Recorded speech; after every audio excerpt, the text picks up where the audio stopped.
Temu lagi di Hot Room. Berikut ini kita akan melihat grafis jumlah kekerasan terhadap PRT di Indonesia.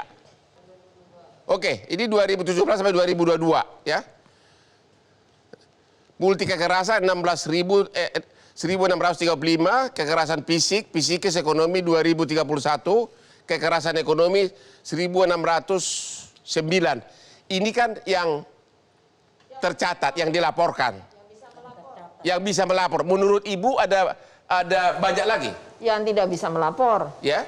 Yang tidak bisa melapor lebih banyak. Karena kan di luar rumah. Jadi menurut Ibu sebagai aktivis bisa 5 kali lipat, 10 kali lipat dari sini? Iya. Bisa? Iya. Karena kan yang bekerja di rumah tangga kita kan lebih dari 4,2. Ya. Dan sekarang estimasinya 5 juta.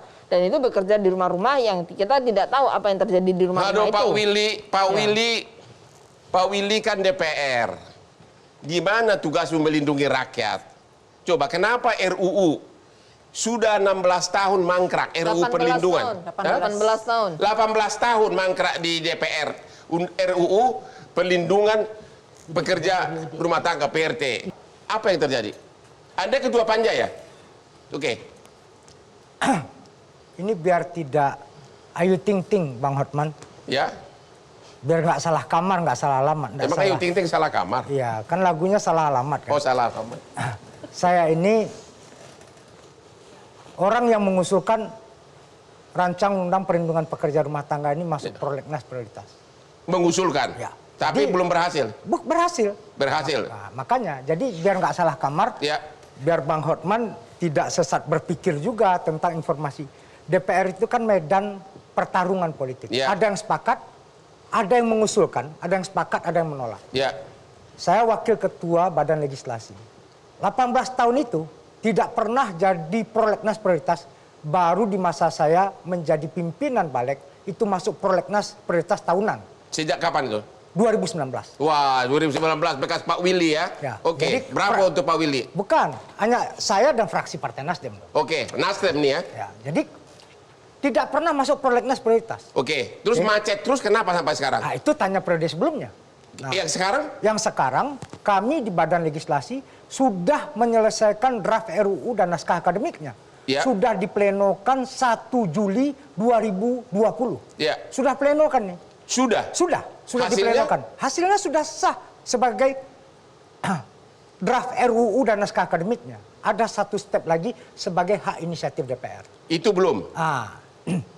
Di saat pleno Badan Legislasi 1 Juli 2020 ada 2 fraksi yang menolak. Yaitu?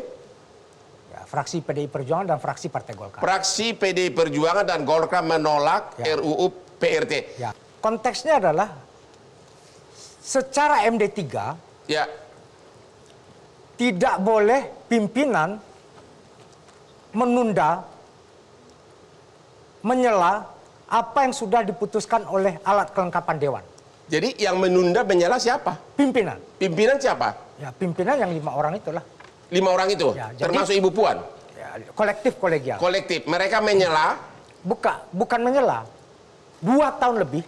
Ya. Apa yang sudah diputuskan oleh Badan Legislasi tidak pernah diparipurnakan sebagai hak inisiatif DPR.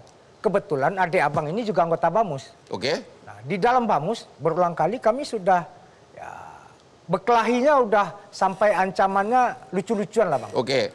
Willy ini anak baru di DPR.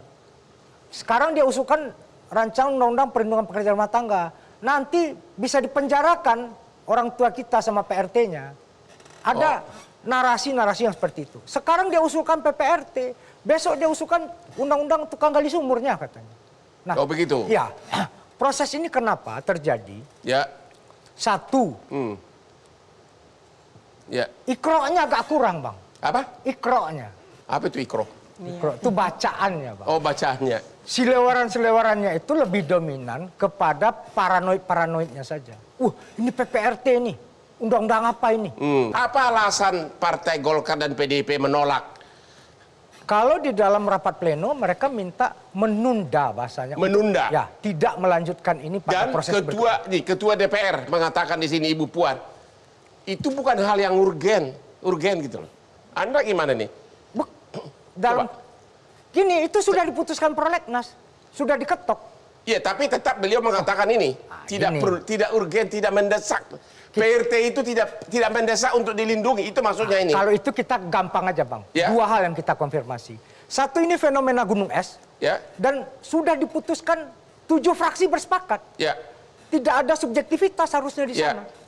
Ketika 7 fraksi itu artinya mayoritas bersepakat, tinggal kemudian sebagai sebuah mekanisme dan prosedur, pimpinan hanya tinggal memparipurnakan ini. Kalau toh ada yang menolaknya, silakan digelar di paripurna itu. Jadi pimpinan DPR lah yang menolak itu. Bottleneck-nya.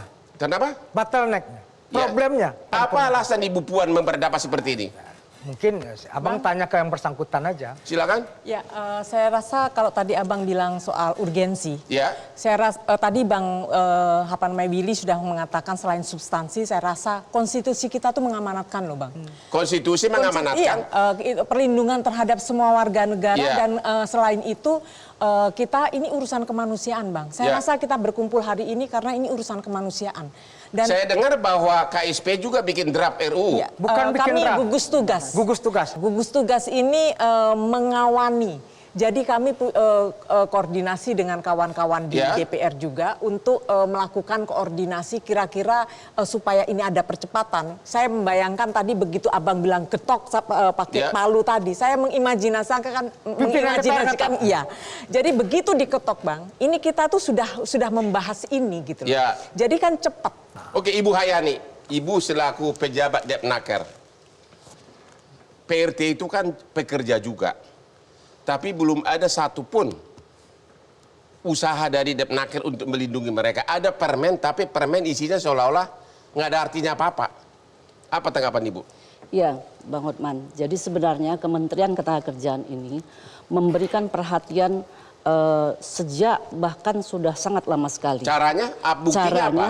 Buktinya adalah karena belum ada pengaturan khusus. Ya, maksudnya adalah undang-undang yang secara komprehensif melindungi PRT ini, maka yang bisa dilakukan oleh Kemenaker sesuai dengan kewenangannya adalah menjembatani dengan melakukan aturan, yaitu bahwa ada pihak lain yang berinteraksi dengan PRT dan kemudian di situ disebut sebagai PPRT atau penyalur PRT. Ini tentu menjadi bagian penting bagi kami agar bisa memonitor kemudian juga mengatur.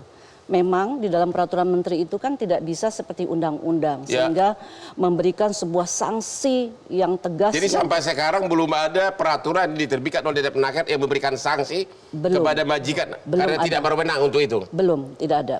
Karena tidak bisa. Begitu banyak kasus pelecehan, penyiksaan. Saya nggak pernah lihat Depnaker nongol di TV untuk membela pekerja ini, malah Hotman 911 yang nongol di mana-mana. Di mana Ibu semua pejabat-pejabat yang terhormat di Depnaker? Iya, Bang Hotman. Jadi sebenarnya kita harus mengakui, seluruh pihak termasuk Kemenaker mengakui bahwa PRT juga adalah pekerja. Maka untuk itu kami banyak bekerja sama. Kebetulan di satu unit di tempat kami itu ada yang kaitannya dengan perlindungan pekerja perempuan.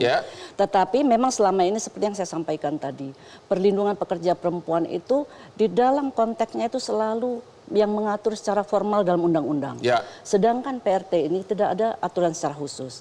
Nah, kalau ada pengaduan-pengaduan yang terkait dengan mungkin menyangkut hak-haknya, sebagaimana sebenarnya dalam peraturan Menteri Nomor 2 tahun 2015 itu sudah diatur bagaimana sebenarnya yang harus diberikan hak-hak kepada tapi nggak ada PRT. sanksi apa-apa. Tidak ada. Nah, inilah saya kira bergembira sekali sebenarnya. Digunakan. Kenapa? Tidak bisa digunakan. Tidak bisa digunakan. Artinya peraturan Depnaker itu peraturan nggak pepesan kosong. Iya. Saya kira tidak. Itu apa namanya? Jadi kenapa undang-undang ini penting, Bang? Karena apa yang di refer Abang tadi, di dalam Undang-Undang Ketenagakerjaan 13 2003 itu pekerja rumah tangga itu belum diakui sebagai pekerja. Jadi rezimnya itu cuma orang yang bekerja pada sektor barang dan jasa. Di sektor domestik dan sosial ini belum mendapatkan pengakuan. Kenapa kita berjuang untuk undang-undang ini disahkan? Biar mereka yang selama ini didampingi oleh Bu Lita, mereka yang bekerja di domestik dan mereka yang bekerja di sosial itu dilindungi. Abang bayangkan, efeknya kita punya 5 juta orang yang bekerja di domestic workers kita, di rumah tangga kita. Dan di luar negeri juga 5 juta, Bang. Jadi dengan disahkannya undang-undang ini ada 2 benefit langsung yang kita dapatkan. Yaitu? Di dalam negeri yang 5 juta. 5 juta apa? 5 juta pekerja rumah tangga. Dan 5 juta pekerja rumah tangga kita, buruh migran kita yang di luar negeri. Abang bayangkan kita problem hari ini. Bersengketa dengan Arab. Arab bilang apa? Kamu di dalam negerimu nggak mengakui ini. Kamu nggak punya legal standing. Untuk itulah kita mati-matian mengesahkan ini. Biar kemudian warga negara kita di luar negeri itu ada perlindungan. Terima kasih Pak Willy, anggota DPR kita. Kita istirahat dulu dan kembali lagi setelah yang berikut ini.